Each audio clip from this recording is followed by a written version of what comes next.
ये दुनिया हर पल बदलती है, पर जो नहीं बदलता वो है घटनाएं। और मैं इन सभी घटनाओं का साक्षी। मैं हूं आकाश। मैं वो आंख हूं जो अपलक सब कुछ देखती है। मैं आपको अंधे धृतराष्ट्र के बेटे दुर्योधन और पांडवों के भीतर चल रहे महाभारत की कहानी सुनाने आया हूं। दुर्योधन जो जीवन भर पांडवों का दुश्मन बना रहा। नहीं, ये दुश्मनी बेवजह नहीं थी। बताइए, उसके पिता को गद्दी नहीं मिली हस्तिनापुर की सिर्फ इसलिए क्योंकि वो अंधे थे। उसके सामने जीवन भर उसकी मां आंखों पर पट्टी बांधकर जीती रही और वो जीवन भर यही सोचता रहा कि आखिर उसके साथ ही ऐसा क्यों हुआ। आखिरकार नियति ने अपना वो खेल खेला जब द्रौपदी ने हंसी हंसी में कहा, अंधे का बेटा अंधा। बस वो दिन और आज दुर्योधन ने तय किया कि अब इस आग में या तो कौरव जलेंगे या पांडव, और हां, पूरे के पूरे। मेरा बदला पूरा तो होगा ना बाबा। इंद्रप्रस्थ में इन पांडवों ने जो मेरा अपमान किया है, मैं उसे जीवन भर भूल नहीं सकता बाबा। मेरे आत्मसम्मान को लात मारी है उन नीच पांडवों ने। भांजे, लोमड़ी सा सोचो, बाघ सा नोचो। तुम्हारे अपमान से 1000 गुना अपमानित होंगे ये पांडव। इन्हें तो छिपने तक की जगह नहीं मिलेगी। मामा ने अभी पूरे पासे ही कान खोले, जीवन भर सर नहीं उठा सकेंगे ये सब बोले। लेकिन मामा, मैं उस द्रुपद कुमारी पांचाली से बदला कैसे लूं? उसकी वो हंसी मामा आज भी मेरे कानों में पिघले शीशे जैसी पीड़ा देती है। पांचाली की हंसी चीत्कार में बदल जाएगी भांजे। वो तो दया की भीख मांगती फिरेगी। वो इसी सभा में लोगों के पैरों पर गिर कर गिड़गिड़ाएगी भांजे। बस बस मेरे इशारों को समझते रहना। आपके आंखों के इशारे तो क्या हुआ, मैं तो आपकी उंगलियों की हरकत भी समझ लेता हूँ। इतना तो मेरी धर्म पत्नी मुझे नहीं समझती जितना तू मुझे समझता है मेरे भांजे। चलो शुरू करते हैं इन उंगलियों के खेल का अगला दौर। अब बिन बादल नाचेगा बर्बादी का मोर।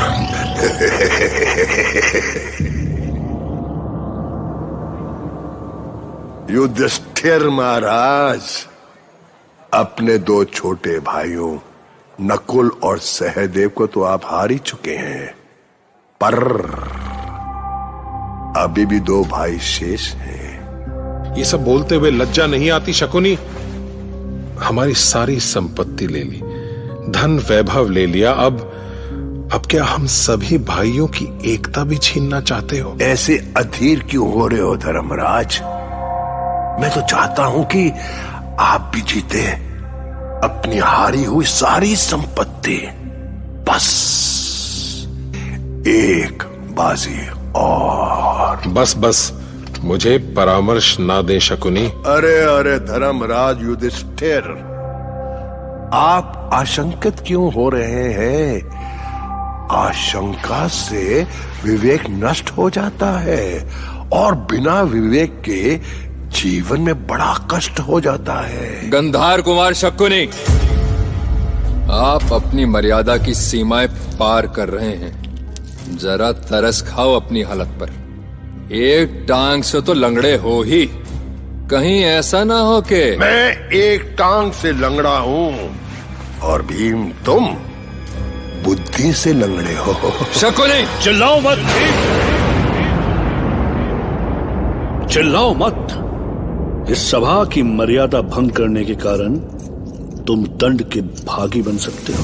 तुझ में मुझे दंड देने का साहस है तो सामने आ दुर्योधन। भीम, मैं खड़ा क्या है, मेरे सामने आ, अभी निर्णय हो जाएगा। शांत हो जाओ दुर्योधन, शांत हो जाओ भीम।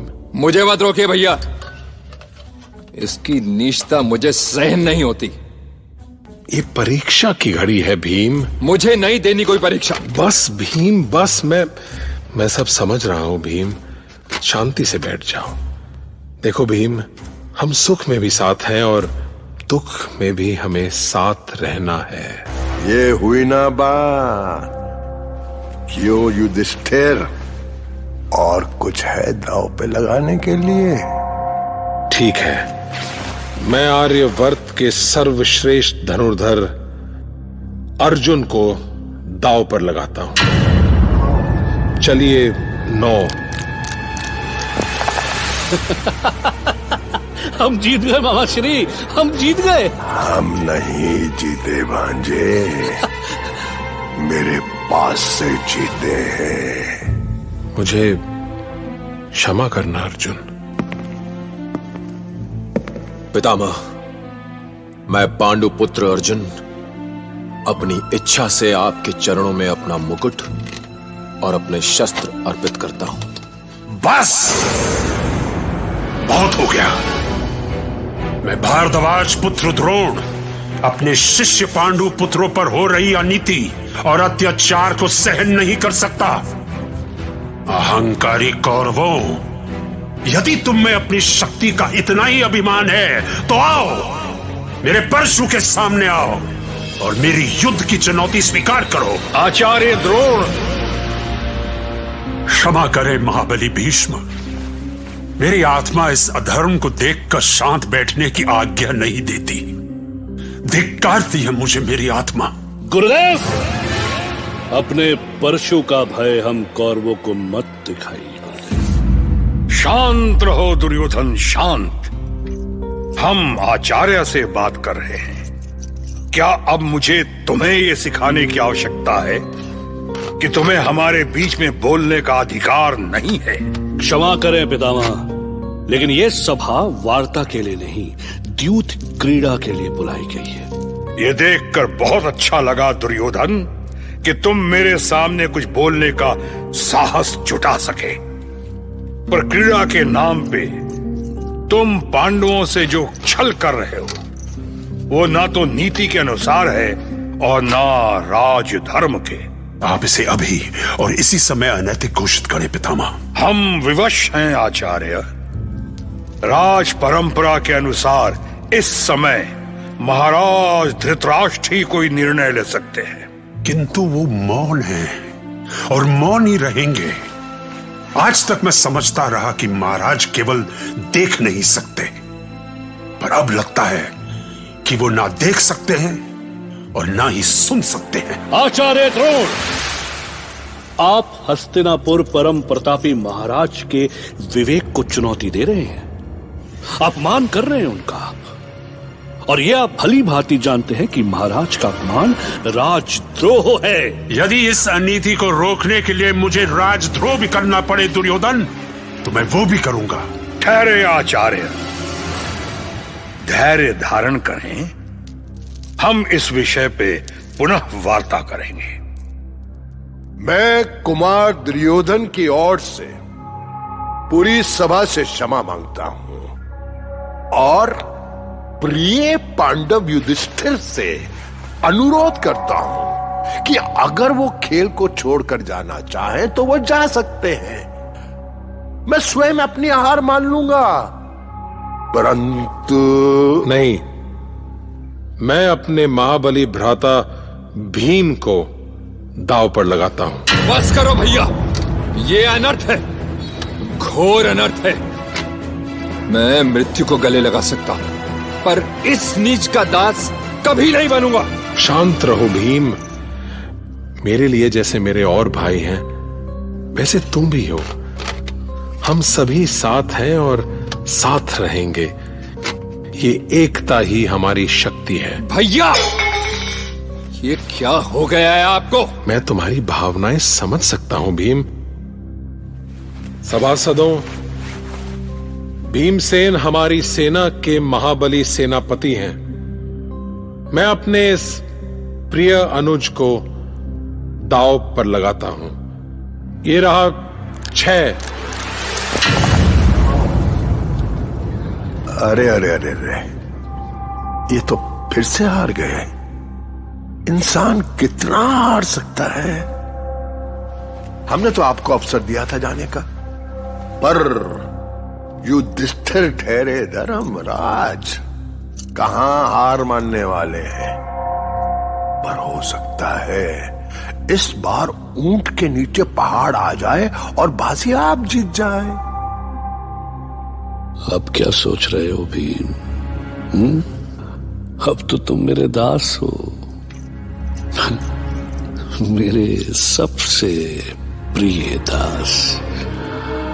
चलो आगे बढ़ो और अपना ये राजमुकुट और अस्त्र शस्त्र पितामह के चरणों में डाल दो। चलो। यदि आपका सम्मान ना होता पितामह, तो अब तक मैं इस दुर्योधन की गर्दन तोड़ चुका हूं।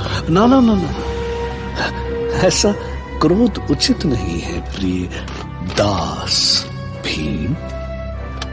दास को इतना क्रोध शोभा नहीं देता। पर भ्राता युधिष्ठिर, आप अब भी जीत सकते हैं और आप अपने जीतने की आशा को मत छोड़िए।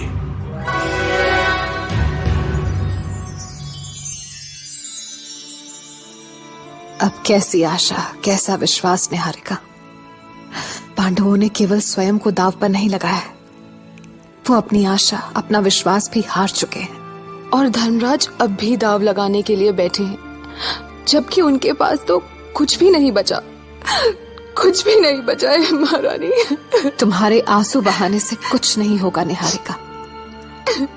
वो धर्मराज हैं, वो जो चाहेंगे वही होगा और हमें उसके लिए तैयार रहना होगा। क्या आप कुछ भी नहीं कर सकती महारानी? वो आपकी हर बात मानते हैं, क्या आप उन्हें रोक नहीं सकती?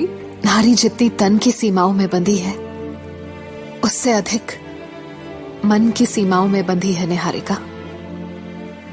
उन सीमाओं को तोड़कर आगे बढ़ना या पुरुषों की सोच को बदल देना, इसकी सिर्फ कोशिश की जा सकती है। पर इस समय मैं रजस्वला हूं, एक वस्त्र हूं। मैं तो उस सभा में जा भी नहीं सकती। परंपरा ने मेरे पांव बांध रखे हैं। और फिर मैं उनके लिए क्या कर सकती हूं जो पहले ही कौरवों के दास बन चुके हैं। सभासदों, अब ये द्यूत क्रीड़ा बहुत मनोरंजक हो गई है, पर मुझे भ्राता युधिष्ठिर से विशेष सहानुभूति है। मैं चाहता हूं कि उनकी हारी हुई संपत्ति पुनः उनके पास वापस चली जाए। पर यह तो तभी हो सकता है ना जब वो खेलते रहे। कितनी बड़ी बात की है भांजे, और सारी दुनिया अच्छी तरह से जानती है कि हम बहुत दयालु हैं। मैंने सोच लिया है कि यदि वो एक बार भी जीत गए तो उन्हें रहने और खाने का स्थान वापस लौटा दिया जाएगा। इस कृपा दृष्टि की कोई आवश्यकता नहीं है शकुनी। मैंने खेलना नहीं छोड़ा है और ना ही छोड़ना चाहता हूं। पर क्यों? आप इतना तो पूछ सकते हैं पितामह कि धर्मराज ऐसा क्यों चाहते हैं? खेल क्यों नहीं छोड़ना चाहते? क्या अभी भी उन्हें विश्वास है कि वो जीत सकते हैं? नहीं आचार्य द्रोण, युधिष्ठिर अच्छी तरह जानता है कि अगला दांव भी वो हारेगा। तो फिर क्यों खेल रहे हैं वो? मैंने इन पांडवों को जीतने की युद्ध कलाई सिखाई है। ये पहली बार देख रहा हूं कि युधिष्ठिर हारने के लिए खेल उसकी पीड़ा केवल मैं समझ सकता हूं आचार्य, क्योंकि आज वो भी उतना ही विवश है जितना मैं। पहले उसने खेलना इसलिए स्वीकार किया क्योंकि निमंत्रण उसके तात धृतराष्ट्र ने भेजा था, और अब जब वो सब कुछ हार चुका है तो इसलिए खेल रहा है कि अपने भाइयों को साथ रख सके। पर दांव लगाने के लिए उनके पास अब है ही क्या? वो स्वयं है। अभी उसने स्वयं को कहां हारा है आचार्य। सभी भ्राता एक साथ रहे, इसलिए वो अपने भाइयों के बाद अपने आप को भी दास के रूप में देखना चाहता है। गांधार कुमार शकुनी, अब मैं स्वयं को दांव पर लगाता हूं। अब देखिए, एक महाभारत जो धर्मराज युधिष्ठिर के मन में चल रही थी, उसे पितामह भीष्म भी देख रहे थे। अब देखना पड़ेगा, सामने हो रहा है। देखते रहना एक्चुअली उनकी मजबूरी भी थी, जबकि धृतराष्ट्र की आंखें तो ईश्वर ने ही बंद कर रखी थी। भाई सब पैदा ही अंधे हुए थे, वो देख नहीं रहे थे, पर संजय उनकी आंख बने हुए थे। अब ये समझना बहुत मुश्किल था कि ये सब देखकर वो खुश हो रहे हैं या दुखी हो रहे हैं। कोई नहीं समझ पा रहा था कि खुद को हारने के बाद युधिष्ठिर अब और क्या दांव पर लगाएंगे, जबकि उनका हारना तय था। Because Shakuni was there with the whole bag of his tricks. सुनते रहिए महाभारत।